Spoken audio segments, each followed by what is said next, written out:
సొరకాయ ముక్కలు, బీట్రూట్ ముక్కలు, కీరదోసకాయ ముక్కలు మిక్సీ జాడీలో వేసుకొని మిక్సీ చేసుకోవాలి.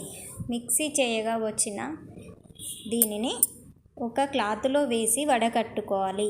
ఈ వడకట్టగా వచ్చిన జ్యూస్ను డైలీ మార్నింగ్ 6 వరకు తాగగలిగితే చాలా మంచిది.